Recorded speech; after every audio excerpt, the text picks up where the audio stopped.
We're not ready. Almost there. Yeah, that's all right. Different show, different shirt. Ah, I get it.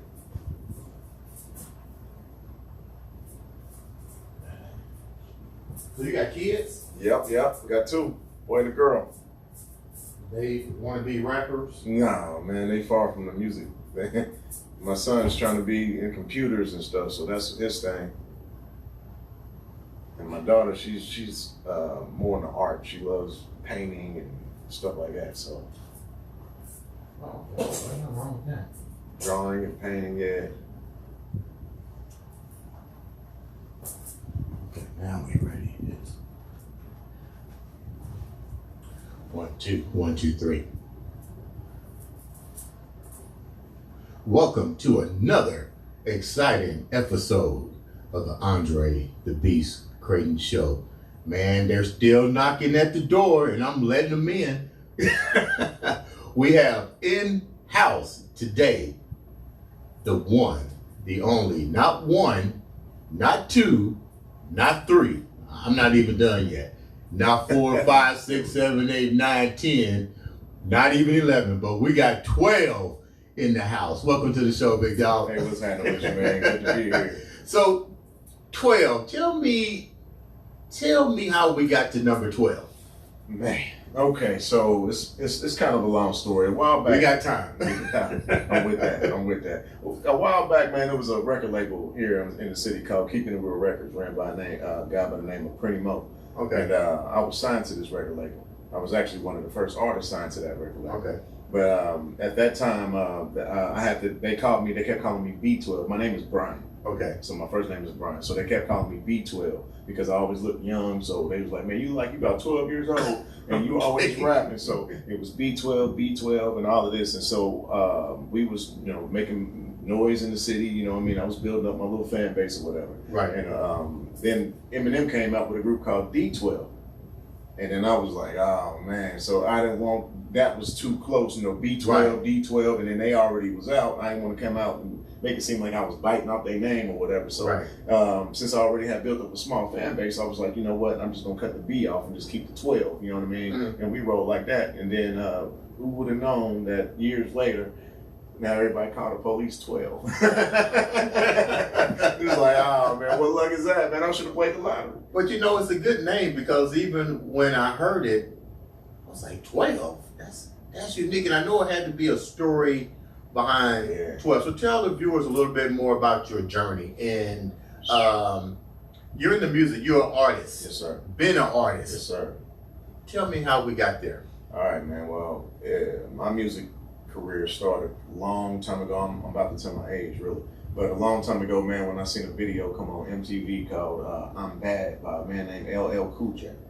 We won't talk how old that was. Nah, I ain't gonna mention that. I ain't gonna mention that. But that came on TV. Yeah. And I remember how everybody ran to the TV and everybody was just hovering around. I was still little. I ain't gonna lie. So Yeah. You wasn't 12. No, I wasn't 12 yet. I was still a youngster. But I just seen the way that everybody reacted. My family, my friends, everybody reacted. Right. And I remember my cousins was talking about it before it even came on TV. They were, hey man, y'all gotta see this. Y'all gotta see this. And, and when it finally hit, everybody ran. So that right there just made me look at life different. Like, wow, look at the reaction this dude is getting from rapping, and look at how it's making my family look at him. You know what I mean? So I wanted people to look at me that same way. You know what I mean? So that's where it all started.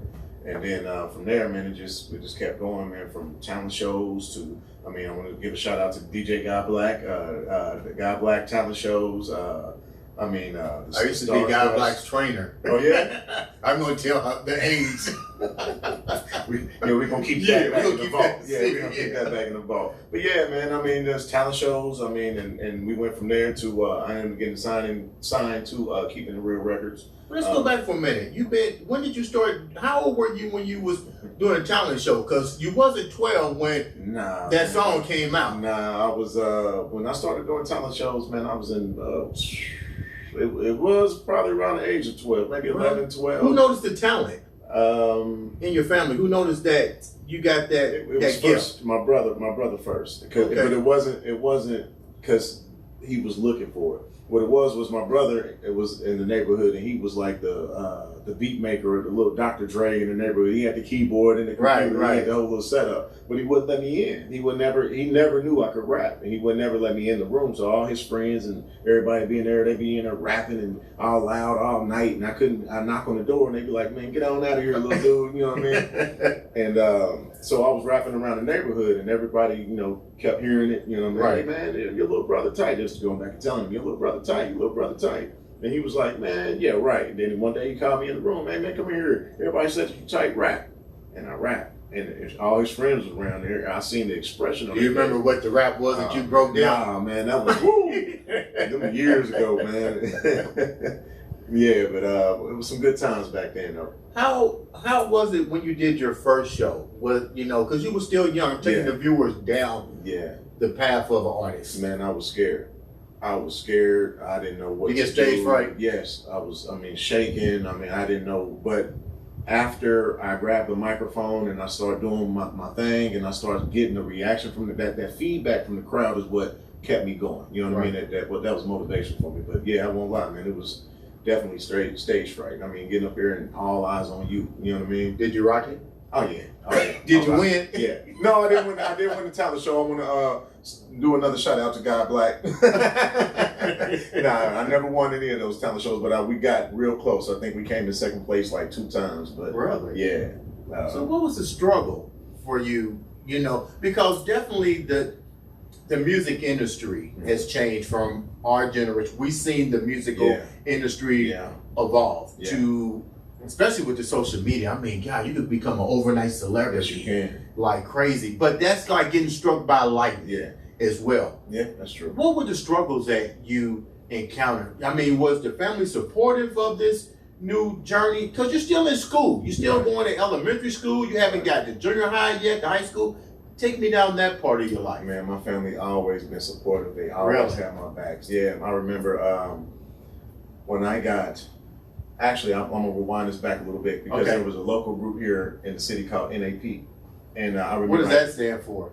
You really want to know? NAP? Yeah.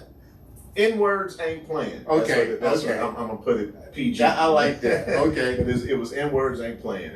So NAP had, they was making noise in the city. Really? They was big in the city.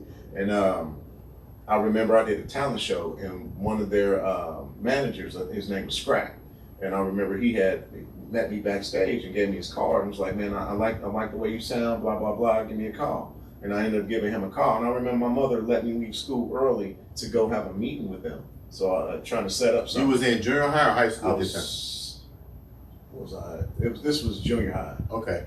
This was junior high school. And then that was my freshman year of high school, I believe. I believe that was my freshman year. And then later on in high school, that's when I got signed with Keeping It Real Records.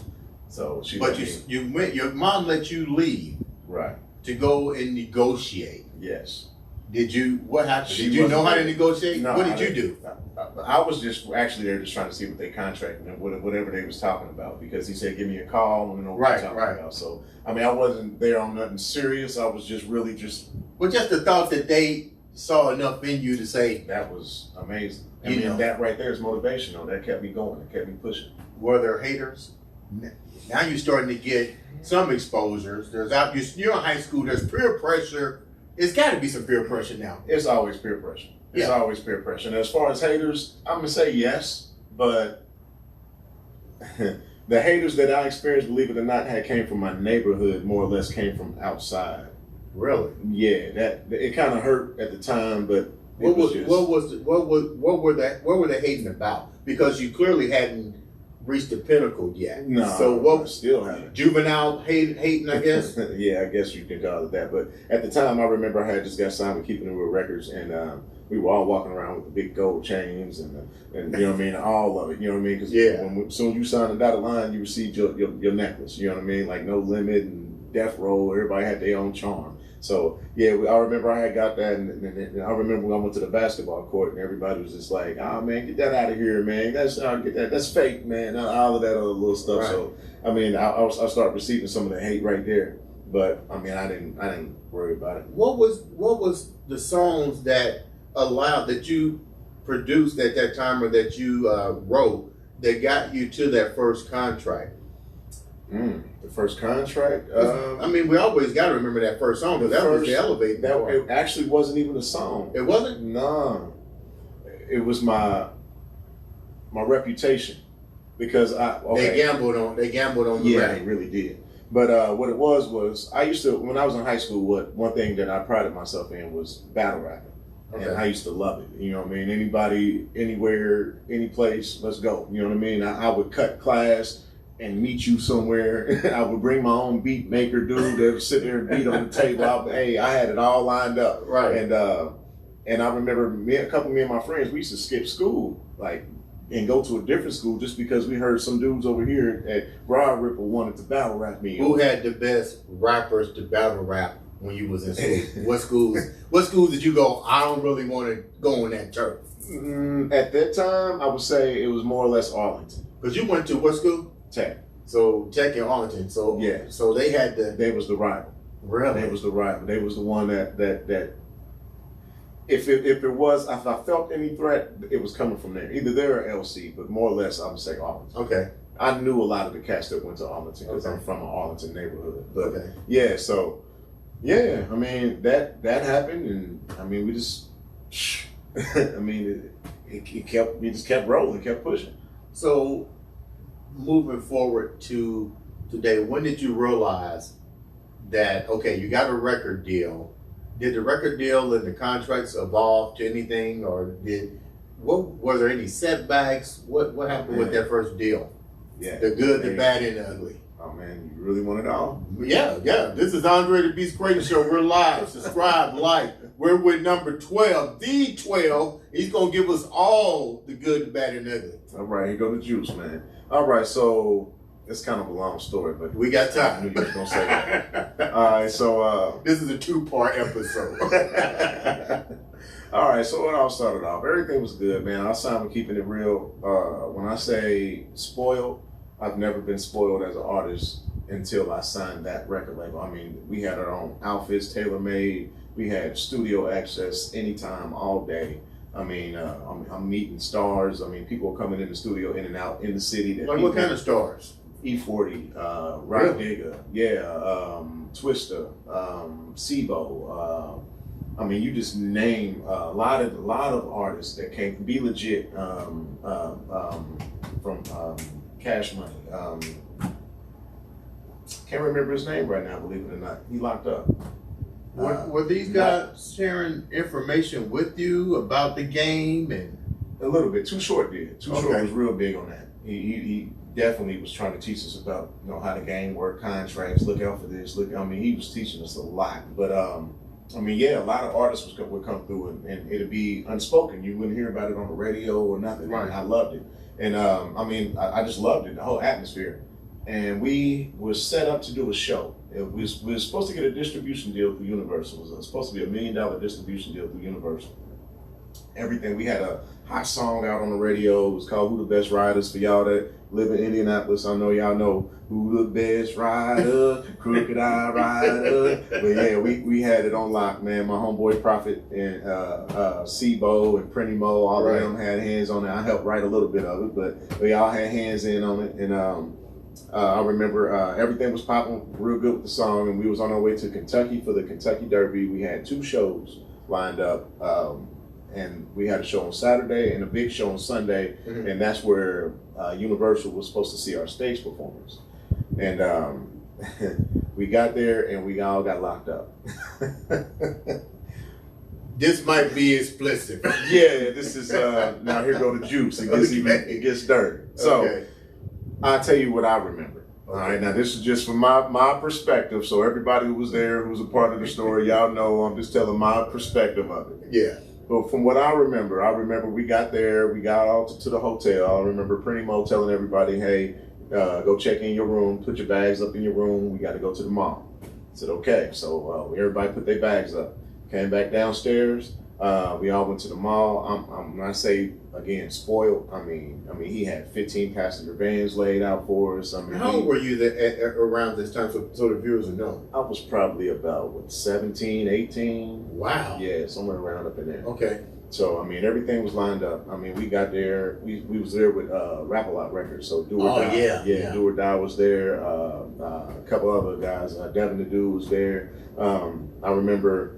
I mean, we had tables set out in the middle of the floor. We was just out there signing autographs. You know what I mean? The whole night. That had to be, man. It felt like blowing at 17. Man, it felt like gold. Man, it felt like gold.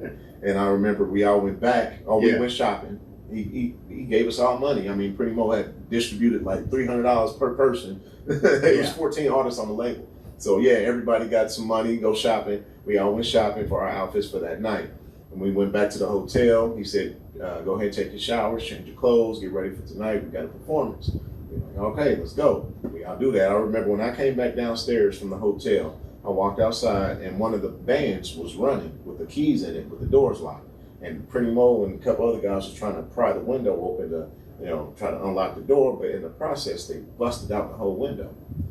Yeah, so Pretty was like, hey, I ain't worried about it. We're just gonna get it fixed when we get back, clean up the glass, let's move. You know what I mean? So we all started moving. We get to, this is where I'll twist. So we're on our way to the venue. We're in Kentucky now. Mind you, it's 3 15-passenger vans. I'm in the last van. There's 2 vans in front of us. I remember being on the street where you can just go straight or turn left. That was the only option because it was buildings going all the way down. So we did straight or turn left. And I remember there's a park on the left-hand side. It was dark outside.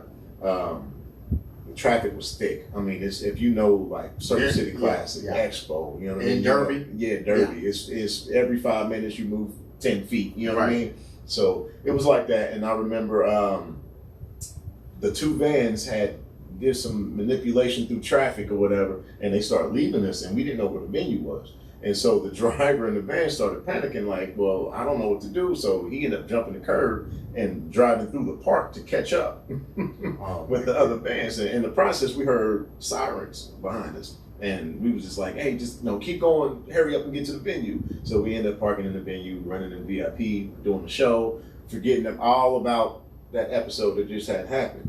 And then I remember we was leaving the venue, and on our way out, we started hearing sirens again.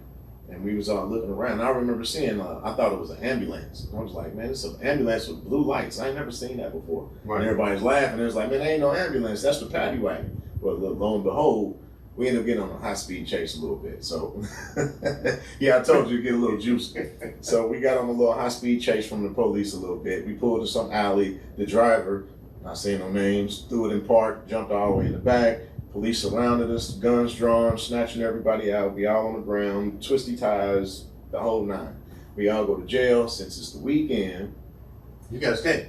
We gotta stay. So guess what we missed? You missed your performance. We missed our performances. Where was your manager? What? Keep going. It's just your story. Yeah, so we missed it all. We wasn't let out until Monday morning.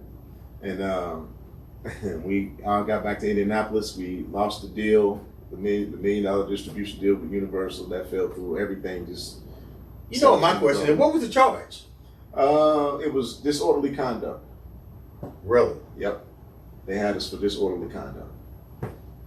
But why didn't they say something to you guys?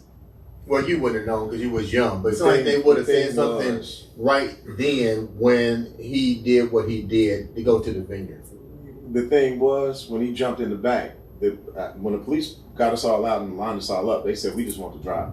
I remember the cop looked specifically at me. Right, right. Who was driving? You tell me who was driving, I'll let everybody go. But we family. You know what I mean? Silence. Yeah, we ain't snitching on my brother. You know what I mean? I ain't telling on him. That's my brother. So nobody said nothing. He was like, okay, don't nobody want to talk? Oh, y'all go to jail. So you lose out on your on the performance. What happens when you guys come back to Indy and you lose out on the performance? What transpires now? What's the next? We're taking you down the life of a artist. 12. Yes, sir. So what happens now? You go back. I go back. I remember normally the studio is jumping. It's popping. Every day somebody's there. Something's going on. For the next week or so, the studio was just dead. I mean, we'd walk in the studio and there was nobody there. And it was very odd. And then I remember being over at my buddy's house and I got a phone call and it was from Pretty Mo. And he said, meet me at the studio in an hour. Right. We get down there to the studio. Actually, I had a partner in this. So I was in a group. So it was me and another guy. So when we finally got to the studio, he had some guys set up he wasn't even there, but it was his friend. I think it was Black or somebody. But they was already sitting in the office or whatever, and they had release forms on the desk. And he was like, Mo's upset. You know, we lost a lot. He invested a lot. Blah blah blah. These are y'all release forms. And I remember my buddy didn't sign it. I signed mine, but my buddy didn't sign his. And he ended up staying with him for a little while longer. And believe it or not, I think that was God. You know what I mean? Because later on down the line, what ended up happening was Pretty Mo was arrested and locked up for cocaine. Wow, you definitely don't want to be attached. I didn't want to be no parts of that. You know what I mean? And so, everybody who was in the studio or a part of that studio at that time was all attached. What the FBI was saying. You know what I mean? Yeah, because that's his company. That's Right. everything Right. falls in there. So then, what do you do from that moment? You're still young, so you can still recover. At that point, I remember right before everything had fell over with Keeping It Real, Dr. Dre was coming into town, and he had an Up and Smoke tour. And Okay. I remember I had just got some tickets, and I was telling my best friend, man, we going to this show, I gotta meet Dre. And he was like, man, you ain't gonna meet Dre. Ain't no way in the world Right, you're gonna get back there. And we got nosebleed seats, man. And I promise you, for like the whole first hour of the concert, my buddy's mad at me. He cussing me out because we couldn't see. Ain't no seeing. I'm trying to get backstage. Like I'm going around the arena. I'm trying to find somebody I know. I'm just doing everything. I never sat down in my seat. You're trying to move. You're trying to work. I'm trying to work. You know what I mean? I'm trying to get to the goal. You know what I mean? So I remember it was a security guard, and he slipped. I remember he was talking to somebody, and somebody said something. He was like, "Oh, here I come," and he walked away for a quick second. Right down. That was our point. Again, that was God. Right down in there. So anyway, make a long story short, we ended up getting backstage. I didn't get a chance to meet Dr. Dre, but I met everybody else around him. So from Warren G to Exhibit to D12. Oh my God, that's a pot of gold. Yeah, and we was back there freestyling. We back here just, hey man, I can rap. You can rap. You know what I mean? And I'm rapping to the beat in the concert. You know what I mean? And I remember I was with Warren G. And Warren G was like, man, you nice. He was like, you got a demo tape or something somewhere I can get in touch with you? Right. And I was like, yeah, I got my. And I reached in my pocket, and I was like, it's in my car.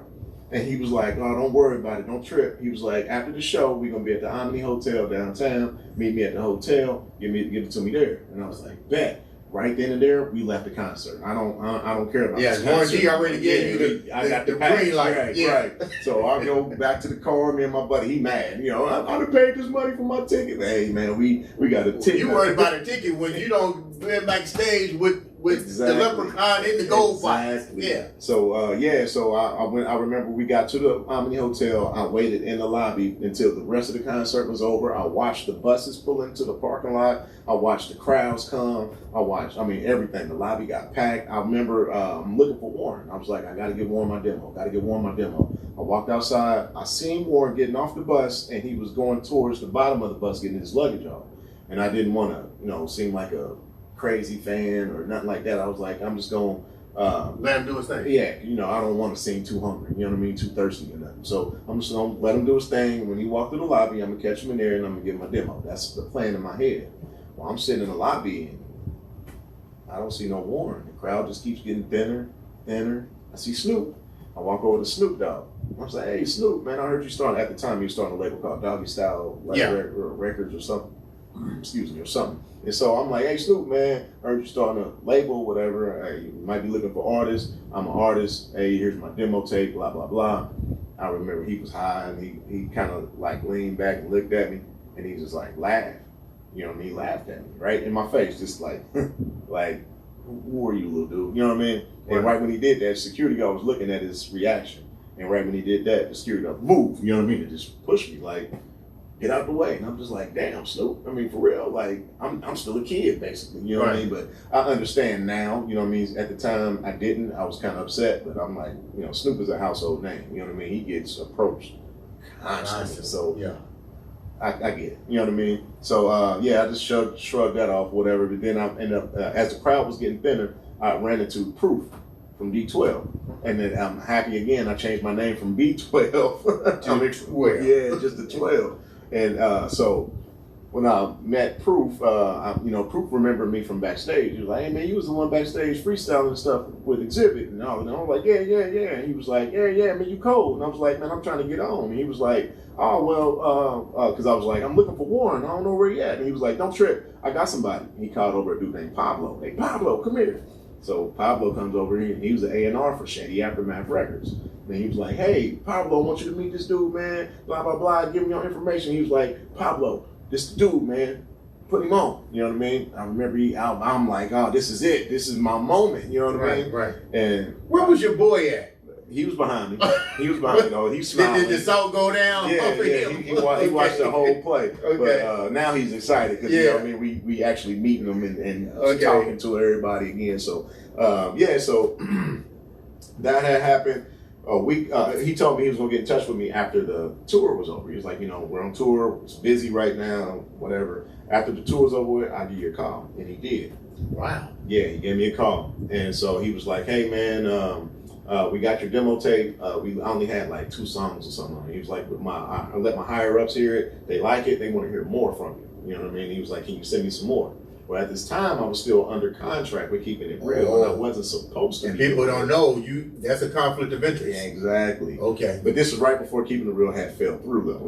Okay. But so that had happened, and I was struggling to get back in. I couldn't sneak in. Keeping It Real studio was the only studio I had real access to. You know what I mean? Right. So I couldn't go in there and record something for somebody else. So I struggled trying to find a studio, and I finally found one. I finally recorded some stuff. Finally sent it back to Pablo. I didn't get a response, and then so I'm calling his office, and then finally somebody else picked up. He was like, "Hello," and I'm like, "Hey, I'm looking for Pablo. I sent him some more music. We're supposed to be talking about blah blah blah XYZ." And he's like, "Man, I'm sorry to inform you, Pablo was fired."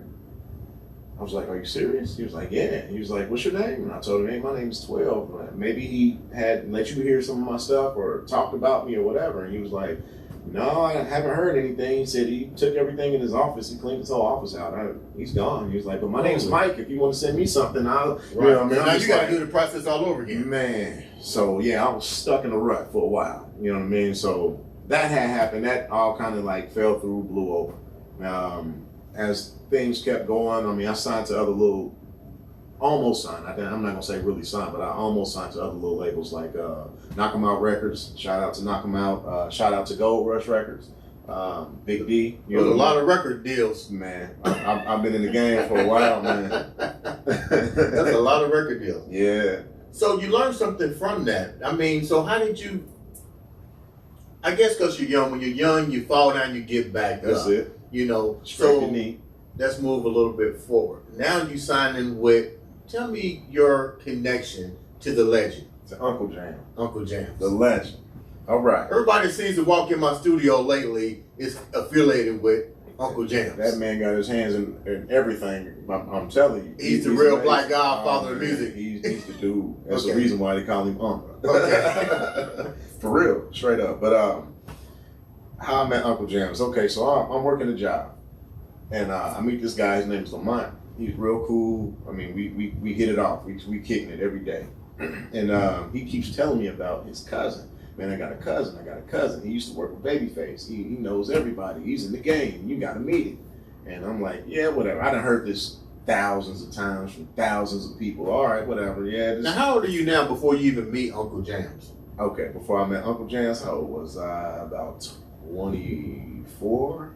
Okay, so you wasn't that really far connected from the bad business deal with the right, with all of that other stuff. So you're still hungry. Yeah, I'm still okay. I'm So still people out need to here. know you're still Yeah, hungry. Yeah, I'm still okay. out here. Yeah, I'm about 24, 25. Okay. And yep. So that goes through. I meet Lamont. He's telling me I need to meet his cousin. He need to meet my cousin. Okay, I need to meet your cousin. And he's like, again, I heard this 1,000 times. So one day I'm at home. I'm just chilling, watching a movie or something, and he knocks on my door. Now, I normally don't like when people come over unannounced, so I really didn't want to answer the door in the first place. It kind of pissed me off. But I looked at the peephole, I see Lamont, and I'm like, man. So I opened the door, so I'm already in a bad mood a little bit. So he's like, man, come on, man, you got to come with me. He's like, I'm having a family reunion. My cousin's in town, you got to meet him. And I'm like, man, I ain't going nowhere. You know what I mean? I'm like, man, I'm chilling, I'm at home, I got my shoes off. I got my drink, for the day. You know what I mean? Yeah, I'm cool. And he was like, nah, man, my cousin's only gonna be here for a little while, man. He ain't gonna be here long. You gotta meet him. Now's your chance. And if you don't come now, you probably ain't gonna meet him. And I'm like, I'm cool. I tell him hi. You know what I mean? Then he stayed on my head, man. Come on, man. You playing, man. Come on, man. Let's go. You love music, right? Come on. And so I was like, all right. So I put on some clothes, ran on out the door with him. We go to the little club where they having their family reunion. Right. And Uncle James is walking around. I still don't really know who he is, but he pointed him out. Hey, that's him right there. You need to go meet him. So he introduces us. Hey, this is 12 Uncle James. Blah, blah, blah. I'm going to tell you, Uncle James, he shooed me for the first time. The first time I met him, he kind of like shoot me. He said, I'm at my family reunion. I'm busy. I'll talk to you later. And walked away. And at 20-something years old, you're like, oh, okay, what? Yeah, I'm like, man, take me back home, man. I sat back at the table like, man, dude don't even want to talk to me, man. Take me home. And he was like, man, just chill with us for a minute. Let me have a drink or two, and then we can go back. Right. And then before he finished the second drink, Uncle James came up, tapped me on the shoulder, and said, come talk to me. I said, all right. So we went in the back corner where it was kind of quiet so he can, discuss some music stuff. And it just started right then and there. That was the spark of it. Now I'm gonna tell you, the first time I talked to him, he didn't really like rappers. He had a bad experience in his past, so he had told me, you gotta ask him about all of that. I'm gonna ask him too. I'm for sure ask him. Yeah, he had some bad experiences, and so he was telling me how he didn't like rappers. He didn't really want to mess with rappers, but since I was introduced to him through his cousin, he would be my consultant. That's what he told me. I'll be your consultant. And I said, okay, all right, well. He'd tell me which direction to go. I can use that. Okay. And so he told me what I needed. He said, you need a single. He said, you need something for the ladies, something for the radio, no cussings, blah, blah, blah. He gave me the whole rundown. I said, okay. Went to the studio that day. In like 2 hours, I sent it right back to him. I said, what's that sound? Now, were you still under contract? No, after this. So now you're an independent free artist. Yes. Okay. I'm free out here in the wind. Okay. And so, so I went to the studio with my buddy. My buddy had a studio, went over there, recorded something, came back, sent it to him. And I remember playing it over the phone. He said, send that to me. And then so I had to send it a CD. We used to have CDs at the time. I sent him a CD. Yeah. And then that day he called me. He said, I'm no longer your consultant. I was like, what'd I do? He was like, oh, I'm your manager. Oh, shit. Oh, well, here we go. Now we in the big leagues, huh? yeah, you did something right, man. You did something right. So he heard something in there. And so you remember what it was you sent him? Yeah, it was my first single. It was called Like Magic. You're gonna hit some of that. I know you still know the words, but we're gonna keep going. It's on YouTube, man. Yeah, so you signed with him, and did he have artists already up under him at the time? No, I was the first. Really? Yep. Again, he wasn't dealing with a lot of artists, and he had some bad experiences. But after he signed me under his wing, and then he started bringing in other. I think after me, it was like, I think if I remember right, it was Zay Fogs. And then, it just kept growing and growing, and it became what we have today. What did you learn from that experience that you're transitioning to now with being an artist? Man, I learned a lot. I learned a lot of the do's, a lot of the don'ts. Never to fully depend on one thing and think that this one thing is it. Because I remember when I was at Keeping It Real, I was in college at the time. I was at IUPUI, and I really didn't take that serious. Because in my mind, I'm thinking, this is just for plan B. I'm thinking school was my plan B. You know what I mean? Rap was my plan A. This is what's about to get the bag. You know what I mean? And then when that fell through, I was like, uh-oh, what now? You know what I mean?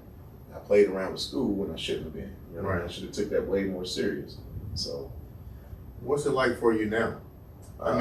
You still love music. I think a lot of people, they use the word age. Well, you're not at the appropriate age to be a rapper, but it's not really about an age. You Not no love more. you love music. Yep. You love music, so it's really not even about making the money. You have a career, Right. but you enjoy.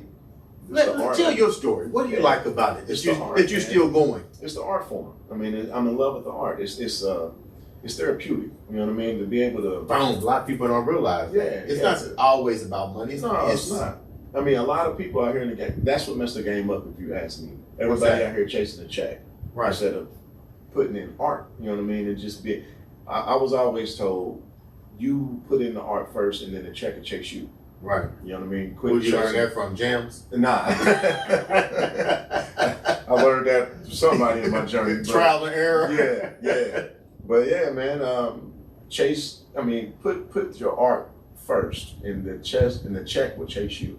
You know what I mean? So for me, it's just about the art. I mean, it's therapeutic. So to be able to vent and tell my story. I remember back in the past, my buddy, we were talking, and he was like, man, for me to rap is like me reaching into my bowels, my gut, and just grabbing a handful of it and taking it out and just smearing it on a piece of paper. And that's what you hear coming out through that mic. So what are you now is a different part of your life. Are you now a protege to the young artists that are coming up? Are you more writing? What's the end game right now? End game now is just keep doing what I love, man. I don't really have an end game.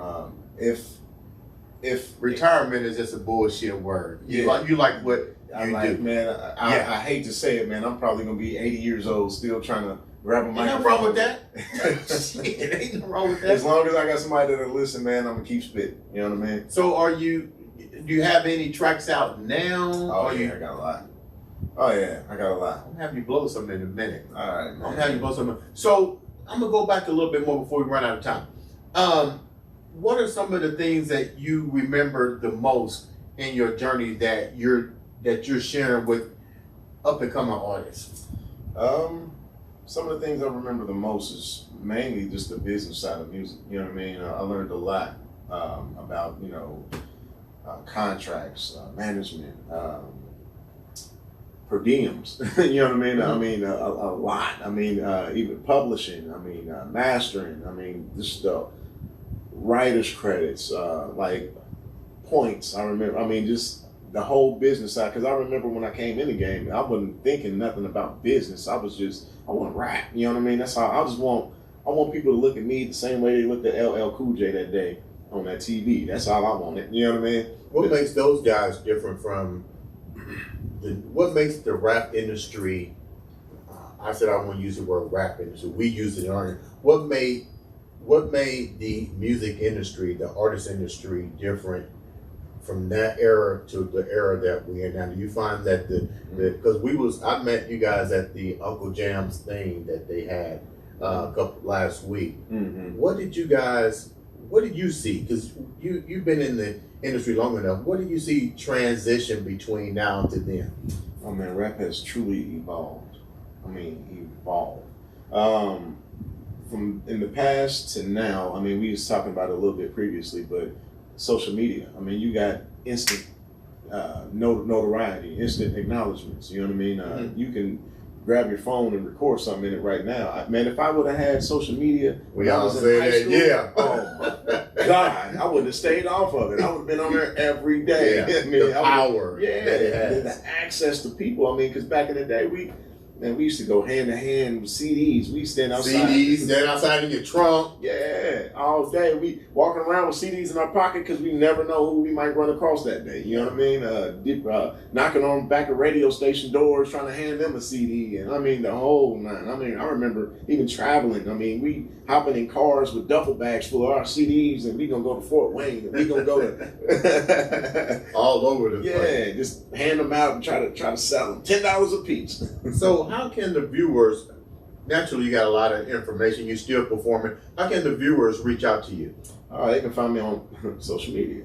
Right now, it's at 12317. Really, everything is 12317. You can 12 Is underscore it 317. is it the left? Is it the You gotta word spell it 12? out. Spell You it gotta out. spell it out. You can't just type in 1 2. That won't work. You gotta spell out 12 at 12317. The whole nine. before we wrap up, I'm going to ask two things. The first one is to leave the viewers with something inspirational to keep them moving, because definitely we learn from other people's trials and errors, and we get strength from those.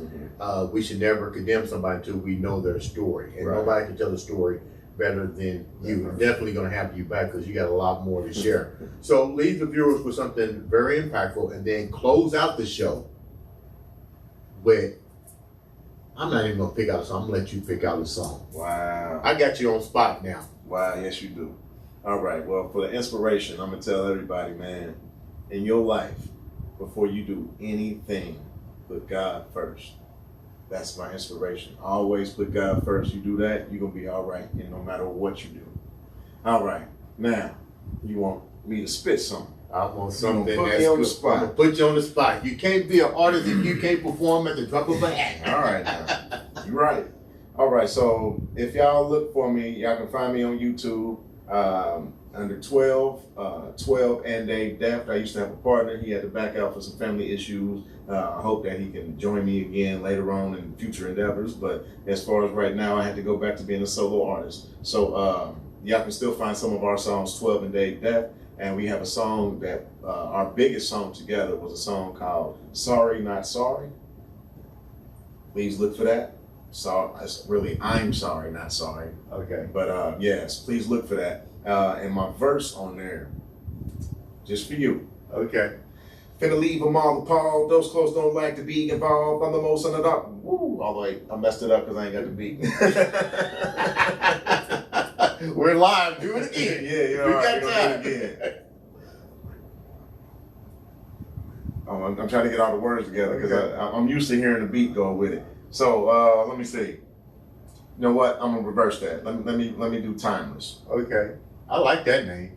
Timeless. Yeah. Okay, well that was another that was one of our recent hits. We had to put Skip on there and got Kelsey Marie on there. Please find that. Okay. I'm sorry I messed up that last one, but we're gonna go this one. All right, Timeless. Watching the sands of time slip through the gaps of my fingertips, and the fact I can't seem to get, can never get back a single grit. Blink to miss too many instances. Every minute is intricate, so the way I'm spinning it, searching for what there is infinite. I'm fully convinced too many contents we go against the grain, cause innocence is never cement, not really that much to gain. We get us a glimpse into this past tense and everything changed. The reminisce on different events and how it seems strange. It's a shame we complain, but still be wasting time. I won't be to blame for wasting yours, so don't be wasting mine. And I'm beginning to find we got for so long, and then it's so long, 1 second you here and then the next you gone. So I'm on in this moment, it's all that I got till it halts to a stop, trying to control the components and clocks. I'ma forever have a spot, whether they know it or not, could not be forgot. Just press rewind and time never stop. I'm timeless. Ladies and gentlemen, that's no other than the world famous 12 on the Andre the Beast Crayton. The Beast, baby. Show. That was tight. I don't know how you, man. That sounded like what's that guy's name? Twister.